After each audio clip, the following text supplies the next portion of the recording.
Hey tech enthusiasts, welcome back to the channel. Today, we're diving into a story that's got everyone talking. The abrupt end of Humane's AI Pin. Remember all the hype? The promise of a smartphone killer? Well, it's officially dead. But the bigger question is, did this thing ever really have a chance? Was it just too ambitious, too flawed, or simply ahead of its time? And what does HP see in the wreckage? Let's break it down. Get ready for some hard truths and maybe even a little bit of disappointment. So, here's the headline. HP has acquired Humane, the startup behind the AI Pin, for a cool $116 million. Now, on the surface, that might sound like a win for Humane. But let's be real, it's more like a fire sale. Humane launched the AI Pin with massive fanfare earlier this year, positioning it as the next big thing in personal tech. They even raised over $230 million to make it happen. But just months later, they're shutting down the servers, discontinuing sales, and telling customers their $499 device will be a brick by February 2025. Ouch. That's a brutal reality check in the fast-paced world of tech. Let's be clear about what this means for those who actually bought the AI Pin.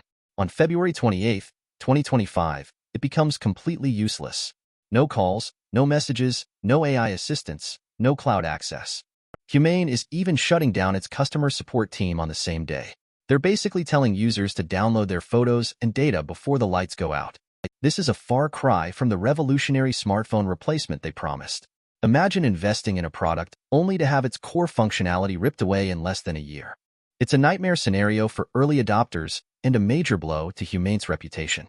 Humane's story is a classic tale of Silicon Valley ambition and, ultimately, failure. Founded by ex-Apple employees Bethany Bongiorno and Imran Chaudhry, they aimed to disrupt the mobile landscape. They had the pedigree, the funding, and the vision. But the AI Pin simply didn't live up to the hype. Early reviews were scathing, sales were dismal, and returns reportedly outpaced sales at one point. To make matters worse, they even had to warn customers about potential fire hazards with the charging case. It was a cascade of bad news that ultimately led to this acquisition. This is a stark reminder that even with the best intentions and a ton of capital, execution is everything. So, why did HP buy Humane? They're not interested in continuing the AI Pin project, that's for sure. Instead, they're acquiring Humane's engineering and product management talent, along with some of their technology, including the Cosmos AI operating system. This team will form a new group within HP called HPIQ, an AI innovation lab focused on integrating AI into HP's existing products and services. Think smarter printers, more intelligent PCs, and AI-powered solutions for the future of work. This isn't about saving the AI Pin. It's about bolstering HP's own AI capabilities. It's a strategic talent acquisition, plain and simple. The Cosmos AI operating system is potentially the most valuable asset HP is acquiring. Humane envisioned it running on various devices, from car entertainment systems to smart speakers and even Android phones. This suggests a broader vision for AI integration beyond just a wearable device. HP could leverage Cosmos to create a more seamless and intuitive user experience across their entire product ecosystem. Imagine your HP printer anticipating your printing needs, or your HP laptop proactively optimizing its performance based on your usage patterns. That's the kind of AI-powered future HP is aiming for. Here's a dose of reality. Humane was reportedly seeking a much higher acquisition price just a few months ago, between $750 million and $1 billion. The fact that they ended up selling for just $116 million speaks volumes about the AI Pin's performance and the company's desperation. This massive valuation drop highlights the risks associated with investing in unproven hardware startups, especially in the highly competitive AI space. It's a cautionary tale for investors and entrepreneurs alike. Remember, hype can only take you so far.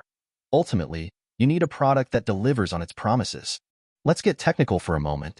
One of the biggest issues with the AI Pin was its reliance on a laser projector for displaying information. While innovative, it suffered from poor visibility in bright sunlight, a crucial flaw for a wearable device. Furthermore, the device's on-device AI processing, while aiming for privacy, was simply too slow and limited compared to cloud-based solutions. Finally, the contextual awareness engine, designed to understand the user's environment and anticipate their needs, was often inaccurate and unreliable. These technical limitations, coupled with a high price tag, made it difficult for the AI Pin to compete with existing smartphones and smartwatches.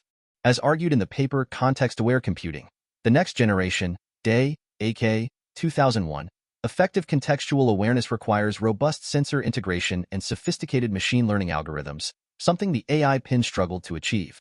Now, here's where things get interesting. Some argue that the AI pin was simply a victim of bad timing. They believe that the technology wasn't quite ready for prime time, and that Humane was too early to market. They point to the growing interest in AI wearables and argue that the AI pin laid the groundwork for future innovation. On the other hand, others contend that the AI pin was fundamentally flawed in its design and concept. They argue that it tried to solve a problem that didn't really exist, and that it offered no compelling advantages over existing smartphones. To test this yourself, ask yourself honestly. Would you ditch your smartphone for a device that offers limited functionality and relies on awkward gestures? The answer for most people is probably no. So, what does the demise of the AI pin mean for the future of AI wearables? It's definitely a setback, but it doesn't necessarily spell the end of the category. The underlying idea of having AI integrated into our daily lives, readily available on our person, is still compelling. However, future AI wearables will need to address the shortcomings of the AI pin, such as improving battery life, enhancing processing power, and offering a more seamless and intuitive user experience. They also need to find a clear and compelling use case that justifies their existence and differentiates them from existing smartphones and smartwatches. Ultimately, HP's acquisition of Humane is a strategic move to accelerate its own AI initiatives. They're not buying a product, they're buying talent and technology. We can expect to see HP integrate AI into its existing product lines in the coming years, potentially transforming the way we interact with our computers, printers, and other devices. This acquisition signals a growing trend of established tech companies acquiring AI startups to bolster their own capabilities and stay ahead of the competition. The race to dominate the AI landscape is heating up, and HP is clearly determined to be a player. The story of Humane's AI pin is a cautionary tale about the challenges of building innovative hardware in the age of AI. While the AI pin ultimately failed to deliver on its promises, it did spark a conversation about the future of personal computing and the potential of AI wearables. HP's acquisition of Humane marks the end of one chapter but the beginning of another. It's a reminder that even in failure, there are valuable lessons to be learned and opportunities to be seized. What do you think about the AI pin? Was it doomed from the start, or did it have the potential to be something great? Let us know your thoughts in the comments below. And don't forget to like and subscribe for more in-depth tech analysis. Thanks for watching.